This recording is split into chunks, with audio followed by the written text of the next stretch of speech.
యెహోషువ గ్రంథం 6వ అధ్యాయం 15వ వచనం. 7వ దినమున వారు ఉదయమున చీకటితోనే లేచి 7 మార్లు ఆ ప్రకారముగానే పట్టణము చుట్టూ తిరిగిరి.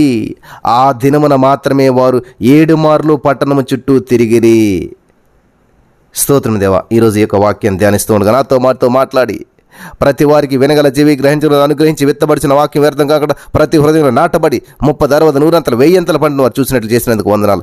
యేసుక్రీస్తు నామములో ప్రార్థించి నమ్మి పొందుకుని నమ్మ పరమ తండ్రి, ఆమేన్. హల్లెలూయా. ఇది చాలా అద్భుతమైనటువంటి వాక్యం ప్రియులారా. మీ జీవితంలో అప్పుల గోడలు కూలిపోవాలంటే, మీ జీవితంలో ఆర్థిక సమస్యలు అనేటువంటి గోడలు కూలిపోవాలంటే, మీ జీవితంలో మరి ఆ యొక్క గొడ్రాలతనం అనేటువంటి గోడలు కూలిపోవాలంటే, నీ జీవితంలో నీ భర్తకి నీకు మధ్య వచ్చినటువంటి అసమాధానపు గోడలు కూలిపోవాలంటే, నీ జీవితంలో మరి ఏదైతే నింద అవమానంతో కూడిన గోడలు కూలిపోవాలంటే నువ్వు లేవలసిందేంటి తెలుసా? నువ్వు చేయవలసిందేంటి తెలుసా? ఉదయమున చీకటితోటే లేచి. హల్లెలూయా. ఎవరైతే ఉదయాన్నే చీకటితోటే లేస్తారో వాళ్ళ జీవితంలో ఉన్నటువంటి మరి గోడలు కూలిపోతూ ఉన్నాయి. దేవునికి స్తోత్రం కలుగును గాక. ఇక్కడ చదువుతాం మనం 16వ వచనం. 7వ మారు యాజకులు బూరలు ఊదగా యెహోషువ జనులకు ఇలాగూ ఆజ్ఞ ఇచ్చెను, కేకలు వేయుడి, యెహోవా ఈ పట్టణం మీకు అప్పగించుచున్నాడు. ఆమేన్. నీ భర్తను నీకు అప్పగించుచు ఉన్నాడు. ఆమేన్. నీ యొక్క జీవితాన్ని నీకు అప్పగిస్తూ ఉన్నాడు. ఆమేన్. నీ శాంతిని నీ సమాధానాన్ని దొంగిలించేడేమో సైతాన్ గాడు ఈ రోజు తిరిగి నీకు అప్పగిస్తూ ఉన్నాడు. ఎప్పుడు తెలుసా? నువ్వు ఏం చేయాలి తెలుసా? కేకలు వేయాలి. దేవుని సందులో నువ్వు మొరపెట్టాలి. దేవుని సందులో నువ్వు స్తుతించాలి. దేవుని సందులో ఉదయమనే పెందలకాడే చీకటితోటే లేచి. హల్లెలూయా. ఎప్పుడు మొరపెట్టాలి బ్రదర్? ఇదే మరి సీక్రెట్. ఎర్లీ మార్నింగ్ 4వ జాములో ఎరుకో గోడలు కూలినటువంటి సమయం ఎప్పుడు తెలుసా? ఎర్లీ మార్నింగ్ 4వ జామున. కాబట్టి ఉదయమనే చీకటితోటే లేచి చేయవలసినటువంటి కార్యక్రమం. దేవునికి స్తోత్రం కలుగును గాక. Hallelujah. Thank you Jesus, thank you Lord. ఈ పట్టణము మరి దీనిలో ఉన్నది యావత్తు యెహోవా వలన శపించబడిన రాహాబు వేశ్య మనం పంపినటువంటి దూతలను దాచిపెట్టినని చెప్తే ఆమెను మాత్రమే మరి విడిపించడం మనం చూస్తూ ఉన్నాం. హల్లెలూయా. Thank you Jesus. 20వ వచనం. యాజకులు బూరలు ఊదగా ప్రజలు కేకలు వేసిరి. ఆ బూరల ధ్వని వినినప్పుడు ప్రజలు ఆర్భాటంగా కేకలు వేయగా ప్రాకారము కూలెను. హల్లెలూయా. ప్రజలందరూ తమ ఎదుటికి చక్కగా పట్టణ ప్రాకారం ఎక్కి పట్టణమును పట్టుకొనిరి. హల్లెలూయా. ఇదంతా ఎప్పుడు జరిగిందో తెలుసా ప్రియులారా? ఇదంతా ఎప్పుడు జరిగిందో తెలుసా? జాగ్రత్తగా గమనించాలి. ఉదయమున చీకటితోనే లేచి. హల్లెలూయా. ఎవరైతే ఏ స్త్రీ అయితే ఉదయమున చీకటితోటే లేచి దేవుని సన్నిధిలో మొరపెడుతూ కేకలు వేస్తూ దేవుని స్తుతిస్తూ దేవుని మహింపరుస్తూ ఉంటుందో వాళ్ళ జీవితంలో అప్పుల అడ్డుగోడలు కూలిపోతూ ఉన్నాయి. అప్పుల సమస్య అనేటువంటి గోడలు కూలిపోతూ ఉన్నాయి.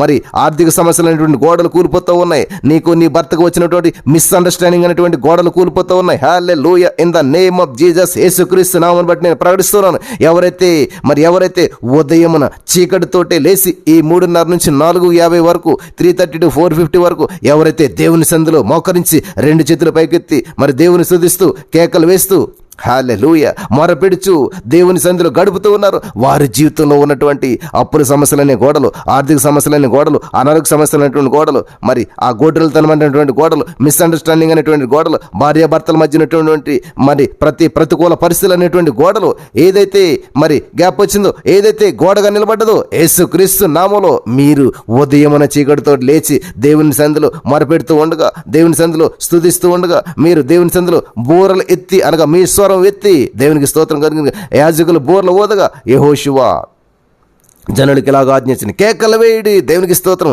సంతోషించుడి. ఆమేన్. Thank you Jesus. ఎవరైతే 3:30 నుంచి 4:50 వరకు దేవుని సంధిలో సంతోషిస్తూ ఉంటుంటారో, దేవుని సంధిలో పాలు పంచుకుంటూ ఉంటారో, దేవుని నామాన్ని మహింపరుస్తుంటారో, దేవుని నామాన్ని గణపరుస్తుంటారో వారి జీవితాల్లో గొప్ప గొప్ప అద్భుతాలు జరుగుతూ ఉన్నాయి. వారి జీవితాల్లో గొప్ప గొప్ప కార్యాలు చూస్తూ ఉన్నారు. వారి జీవితాల్లో గొప్ప గొప్ప మేలులు చూస్తూ ఉన్నారు. In the name of Jesus. ఎవరైతే బద్దగించకుండా 7 మార్లు పరిపూర్ణంగా ప్రియులారు గమనించాలి. వారు గోడలు కూలేంత వరకు తిరిగారు ప్రియులారు. గమనించాలి. 7 మార్లనగా పరిపూర్ణం, 7 సంపూర్ణతకు సాదృశ్యం. కాబట్టి పరిపూర్ణంగా నీ జీవితంలో ఉన్న గోడలు పడేంత వరకు, నీ భర్త మారేంత వరకు, నీ భర్తలో మార్పు చూసేంత వరకు, మరి నీ ఆర్థిక సమస్యను విడుదల పొందేంత వరకు దేవుని సన్నిధిలో ఉదయం చీకటితోటి లేచి నువ్వు చేస్తూ ఉండగా ఖచ్చితంగా ఒకానొక రోజున ఒకానొక క్షణంలో హల్లెలూయా కేకలు వేస్తే ఆ పట్టణాన్ని దేవుడు మనకు అప్పగిస్తాడు. నీ భర్తని దేవుడు నీకు అప్పగిస్తాడు. నీ యొక్క సుఖ జీవంతో కూడినటువంటి సంవత్సరాలు దేవుడు నీకు అప్పగిస్తాడు. నీ శాంతిని నీకు అప్పగిస్తాడు. నీ జీవితంలో గొప్ప గొప్ప అద్భుతాలను దేవుడు నీకు అప్పగిస్తాడు. ప్రతిదీ నీ ఏలుబడిలోకి వస్తుంది, నీ స్వాధీనం అవుతుంది. Thank you Jesus, thank you lord, thank you Jesus. ఎవరైతే ఉదయమున చీకటితో లేచి ఖచ్చితంగా పెట్టుకోండి 3:30 అంటే 3:30నే.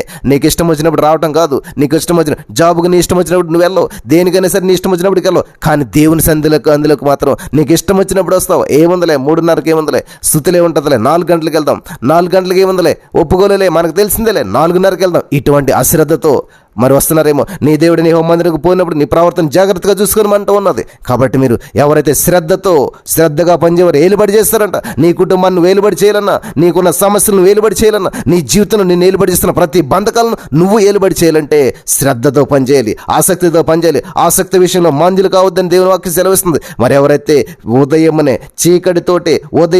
చీకటితోటే లేచి ప్రతిరోజు ఉదయం ఉంటుంది, ప్రతిరోజు చీకటి ఉంటుంది. కానీ నువ్వు లేస్తున్నావా లేదా? ఆ చీకటితోటే నువ్వు లేస్తున్నావా లేదా? ఉదయం లేస్తున్నావా లేదా? ఇది చాలా ఇంపార్టెంట్. ఎవరైతే లేస్తారో నీ సమస్య పోతుంది. నీ సమస్యకు నువ్వు లేస్తే నీ సమస్యల గోడలు కూల్చబడతాయి. నువ్వు లేస్తే నీ సమస్యల గోడలు కూల్చబడతాయి. నువ్వు లేస్తే నీ కుటుంబంలో ఉన్న అశాంతి గోడలు కూల్చబడతాయి. నువ్వు లేస్తే నీ కుటుంబంలో ఉన్నటువంటి ఆర్థిక సమస్యల గోడలు కూల్చబడతాయి. Thank you Jesus. నువ్వు లేస్తే అవి పడతాయి, నువ్వు లేస్తే అవి పడతాయి, నువ్వు లేస్తే అవి కూలుతాయి. కాబట్టి అవి కూలాలంటే నీ మీద ఆధారపడి ఉన్నది. నువ్వు లేచిన దాన్ని బట్టి ఆధారపడి ఉన్నది. నీ జీవితం అంతా కూడా నువ్వు లేచే దాన్ని బట్టి ఆధారపడి ఉన్నది. నీ జీవితం అంతా కూడా నువ్వు లేవటాన్ని బట్టి ముడిపడి ఉన్నది. నీ బిడ్డను నువ్వు విడిచిపెట్టినట్లయితే నీ సమస్యలు నువ్వు విడిచిపెడతాయి. నువ్వు నిద్రమత్తు నుంచి నువ్వు విడుదల పొందుకున్నట్లయితే నీ అప్పుల నుంచి నువ్వు విడుదల పొందుకుంటావు. హల్లెలూయా, థ్యాంక్ యూ జీసస్. నిద్రమత్తును జయించలేనటువంటి వాడు దేన్ని జయించలేడు. నీ మంచాన్ని నువ్వు జయించలేనటువంటి వాడు దేవుని జయించలేరు. మొట్టమొదటి నువ్వు జయించవలసింది నీ మంచాన్ని, నీ యొక్క కంఫర్ట్ని. నువ్వు విడిచి బయటకు వచ్చినప్పుడు నీ జీవితంలో అద్భుతమైన కార్యాలు చూస్తావు. హల్లెలూయా. ఈ రోజున నీ జీవితంలో ఉన్న ప్రతి అడ్డు కూడా కూల్చబడాలంటే చేయవలసింది ఏం తెలుసా? ఉదయమున చీకటితోటి లేచి ఆమేన్. అక్కడే ప్రారంభమవుతుంది నీ జీవితం అంతా కూడా. ఉదయమున చీకటితోటి లేచి ఆమేన్. Thank you Jesus. హల్లెలూయా. పట్టుకోండి మాట, పట్టుకోండి ఖచ్చితంగా. ఉదయమున చీకటితోటి లేచి దేవుని సన్నిధిలో 7 మార్లు పరిపూర్ణంగా నీ జీవితాన్ని సమర్పించుకున్నప్పుడు నీ జీవితంలో ఉన్న ప్రతి ఎరుకో గోడలు కూల్చివేయబడుతున్నాయి. In the name of Jesus. నమ్మిన వారు స్వతంత్రించుకుందరు గాక. ఆమేన్.